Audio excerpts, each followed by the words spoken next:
Why do dog parents use corrections, so punishment, in training, even though it's not necessary? And how can we overcome it? First of all, dog parents use punishment because they are in an uncomfortable situation with their dogs and they want it to stop, right? Because if your dog is lunging, barking, growling, for example, whenever he sees another dog, this is uncomfortable or even painful for the one hanging on the other end of the leash, right? And it's embarrassing. I mean, people are talking. You don't want to be the one with the untrained dog or with the, I don't know, crazy dog or whatever people are saying. If you have a staffy or a listed dog, in some areas, is even worse because people are just sometimes very unfriendly toward those dogs. And we want to end this situation. We want to end this struggle fast. And that's when we start listening to people telling us that it needs corrections, it needs a hard hand, it needs punishment, and this is the fastest way to do it. Even though our intuition tells us that this is not the way to treat our best friend. But if we are backed against the wall and it feels like that, right?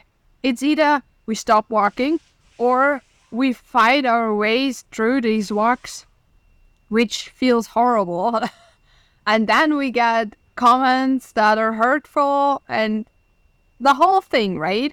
So if the decision is back at that, yes, if we live in a house with a garden and we can let the dog out, it's not that bad. It's different when we live in an apartment, right? But even in a house, we didn't get a dog to not walk the dog, right? We got a dog to enjoy our time together, to enjoy exploring nature together.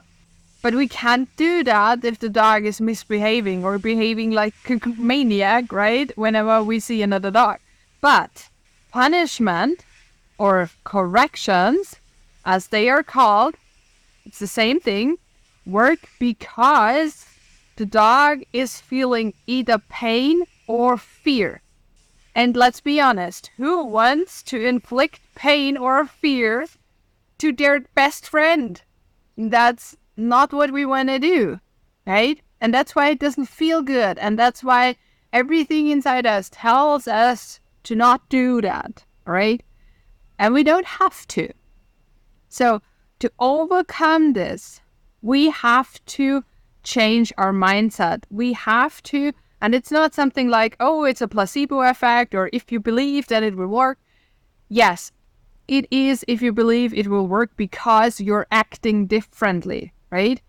You have to consciously take the path of a force-free approach. You have to do that consciously. So what does that mean? Every training takes some time, right? It doesn't matter what path you take, every training takes time. It depends on your dog, it depends on your situation, it depends on how well you're working together already, but it will take time and you have to be willing to invest that time.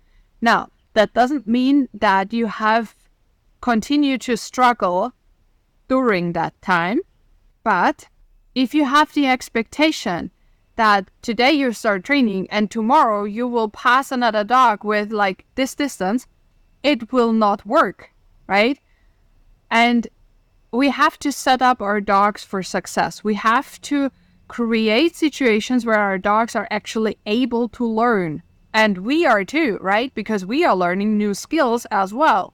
So if we go out and we let our dogs just screw up, start reacting, and then wave a treat in front of the nose, it will not work. And this is where people start doubting the method. But it's not the method, it's how it's done. So you have to be ready and you have to make the decision to work force-free with your dog. And that includes giving your dog the time your dog needs, and use your self-need, right? Because again, we are learning new things too. And then you have to be willing to pick and choose the situations you can actually learn in. And don't overwhelm yourself or the dog.